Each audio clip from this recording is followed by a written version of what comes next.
તો ગાઈઝ આજે આપણે બનાવીશું મેથીના થેપલા। તો મેથીને સમારીને ધોઈ લીધી છે। હવે ખાણીમાં સૂકું લસણ, લીલા મરચાં અને આદું લઈને ટીચી લેવાનું છે। હવે આપણે જાડો ભાખરીનો લોટ લેવાનો છે, ઘઉંનો લોટ લેવાનો છે અને બાજરીનો લોટ લેવાનો છે સરખા પ્રમાણમાં। તેમાં આપણે હળદર, મીઠું, લાલ મરચું એડ કરી દઈશું। ત્યારબાદ આપણે તેમાં ખાંડ એડ કરવાની છે। ખાંડ થોડી વધારે રાખીશું, તો 5 થી 6 ચમચી આપણે ખાંડ લઈ લઈશું। હવે તેમાં અડધી વાટકી જેટલું દહીં એડ કરી લઈશું આપણે। હવે તેમાં આપણે તેલ એડ કરવાનું છે। તેલનું પ્રમાણ થોડું આપણે વધારે રાખીશું મોવણ માટે। હવે તેમાં આપણે અજમો એડ કરીશું। અજમો એડ કર્યા બાદ આપણે તેમાં આદું, લસણ, મરચાંની પેસ્ટ હતી તે એડ કરી લઈશું। તે એડ કર્યા બાદ આપણે પ્રોપર તેને મિક્સ કરી લઈશું, બધા મસાલા મિક્સ થઈ જાય સરખી રીતે। ત્યારબાદ હવે આપણે તેમાં મેથી એડ કરી લેવાની છે।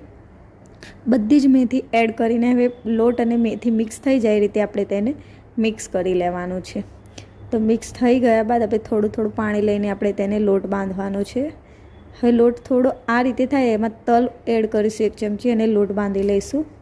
હવે આપણે ગુલ્લું લઈશું, લોટમાં આ રીતે ડીપ કરીને આપણે વણી લઈશું આ રીતે। હવે તવી આપણી ગરમ થઈ ગઈ છે, તેમાં થેપલું નાખીને આપણે એક સાઈડ ચડવીશું, બીજી સાઈડ ફેરવીશું। હવે તેલ રેડીને આપણે આ રીતે એને ગોલ્ડન બ્રાઉન થવા દેવાનું છે। આ રીતે પ્રોપર એને ફેરવતા જઈશું, શેકતા જઈશું। આ રીતે શેકાઈ જાય તો તૈયાર છે આપણા મેથીના થેપલા।